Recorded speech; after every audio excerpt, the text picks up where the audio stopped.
Operasi politik itu menggunakan orang-orang bermasalah secara hukum, yaitu pasien rawat luar dari KPK. Namanya Muhaimin Iskandar, namanya Jul, namanya Erlangga Hartarto. Tiga-tiganya punya masalah hukum, ya. Jadi mereka gampang diarahkan supaya dukung kudeta konstitusi ini.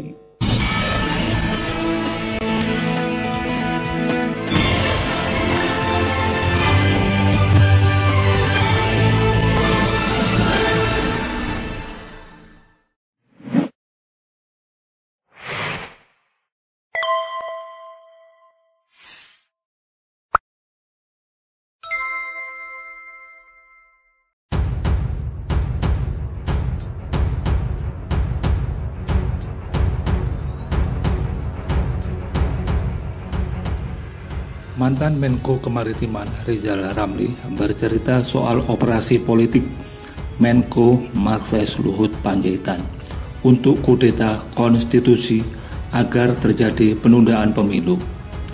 Rizal Ramli menyebut Luhut menggunakan pihak yang bermasalah secara hukum agar penundaan pemilu sukses.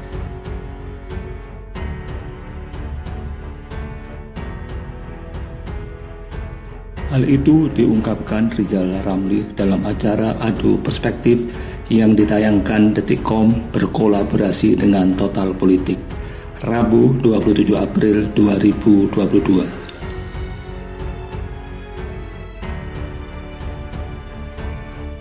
Rizal Ramli awalnya bercerita kudeta militer umumnya terjadi di dunia pada dekade 1970. Sedangkan kudeta konstitusi pada dekade 1980.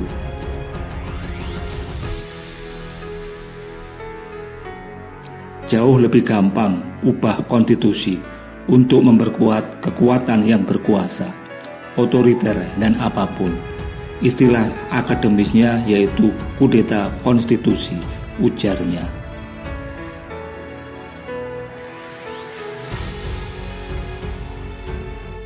Nah, ternyata biangnya kudeta konstitusi ini temannya Panda. Dimaksud Riza Pandana Baban sama teman saya, Bang Luhut Panjaitan. Nah, saya tahu cara kerja Luhut Panjaitan.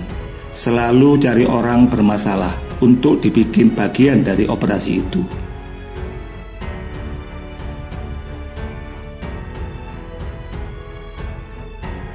Istilah dia sama saya, dia pernah ngomong sama saya, Zal, politik itu hitam putih. Kita itu perlu politik, supaya orang bermasalah bisa kita pasangin tali di hidungnya, kayak kerbau, supaya bisa diperintahkan kiri kanan, kata Rizal Ramli.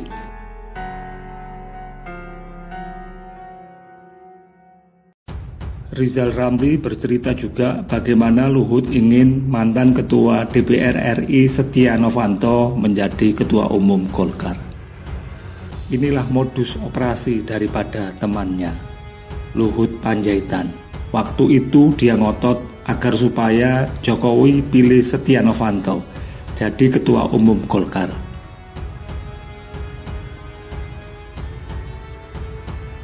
Waktu itu saya masih di dalam istana. Biasanya Jokowi nanya sama saya, Mas Rizal, ini gimana ini? Saya bilang, jangan Mas, Novanto itu banyak masalah. Nanti kita sibuk ngurusin limbahnya saja, ujar Rizal.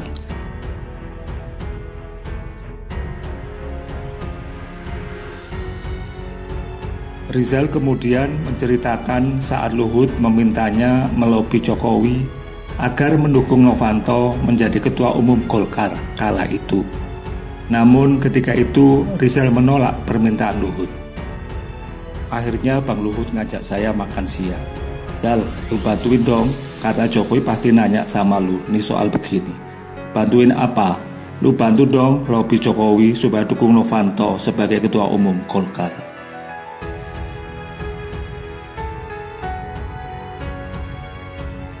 Saya bilang, kue kagak mau. Dia bilang, lu Zal, politik itu hitam putih.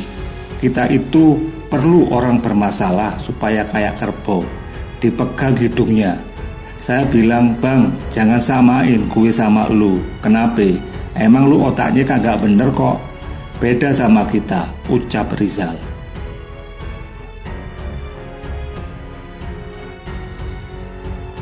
Rizal mengatakan dirinya memang teman dekat Luhut, sehingga dia bicara langsung pada intinya dengan Luhut. Rizal pun kembali bercerita soal operasi politik Luhut dengan menyinggung 3 ketua umum partai politik.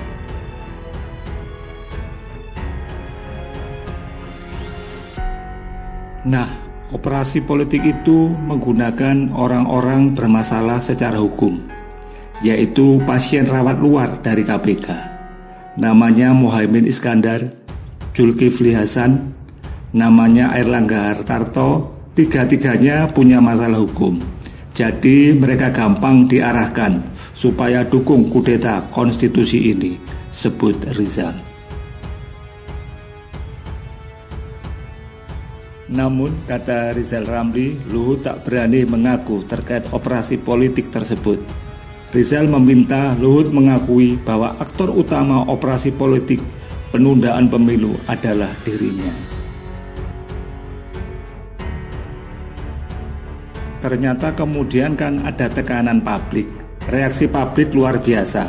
Akhirnya mereka pada ngaku bahwa yang nyuruh itu teman kita, Bang Luhut. Nah, tapi Bang Luhut nggak berani. Harusnya kan gentleman dong.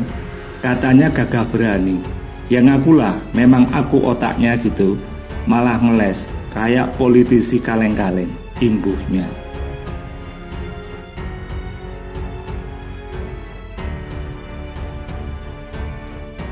Yang kedua, Rizal Ramli menganggap Luhut bercita-cita cukup rendah, yaitu seperti Harmoko Jilid 2.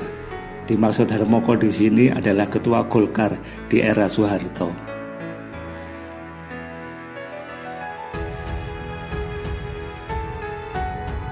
Pada waktu itu Pak Harto sudah dibujuk sama Ibu Tien Soeharto agar tidak maju lagi sebagai Presiden RI. Lebih baik ngurusin cucu dan anak-anak. Dan Pak Harto setuju. Apalagi pada waktu itu Presiden Clinton ke Jakarta bertemu Pak Harto dan menyarankan agar tidak maju lagi dalam Pilpres 1998 supaya Indonesia transisi ke demokratis.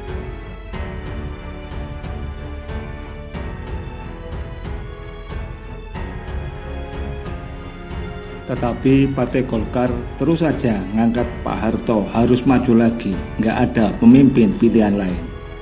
Selanjutnya Partai Golkar melakukan mobilisasi untuk mendukung Soeharto. Pada waktu mobilisasi di Pekanbaru, Soeharto bilang, "Mohon maaf, saya ini sudah top, tua, pikun, ompong, peot, jangan saya lagi." Harmoko malah bilang ke audien yang hadir dan menanyakan siapa yang maju di Pilpres, dan dijawab kompak, Pak Harto lagi untuk maju.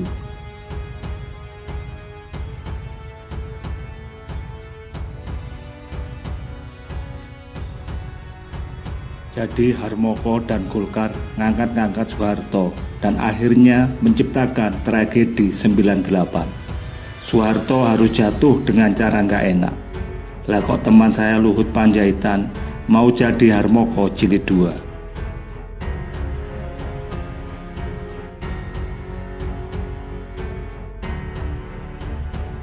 Bang, udahlah bang, stop, itu ambisi you pribadi. Karena you banyak kepentingan bisnis. Terlalu nih, terlalu terus ingin berkuasa.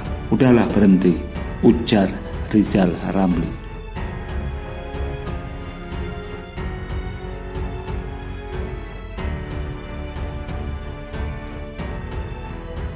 Selanjutnya kita kembangkan demokrasi.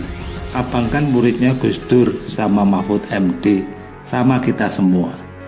Tetapi kayaknya ketika Gus Dur kuliah tentang demokrasi, good governance, itu abang kayaknya nggak hadir di kuliahnya, absen kuliahnya. Lanjut Rizal Ramli.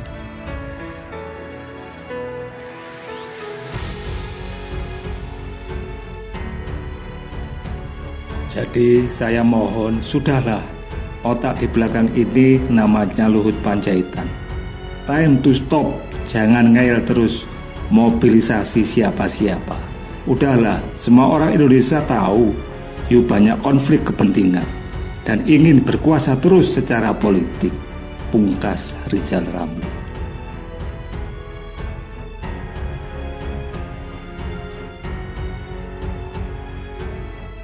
Ya, abang kan muridnya Gus Dur sama Mahfud sama kita semua. Tapi kayaknya waktu Gus Dur kuliah tentang demokrasi, tentang good governance, itu abang kayaknya nggak hadir tuh di kuliahnya, absen kuliahnya. Jadi saya mohon udahlah, otak di belakang ini namanya Luhut Panjaitan. Time to stop. Jangan ngeyel terus mobilisasi siapa. Udahlah, semua orang Indonesia tahu. This is your personal ambition. Karena you terlalu banyak konflik kepentingan bisnis dan terus ingin berkuasa.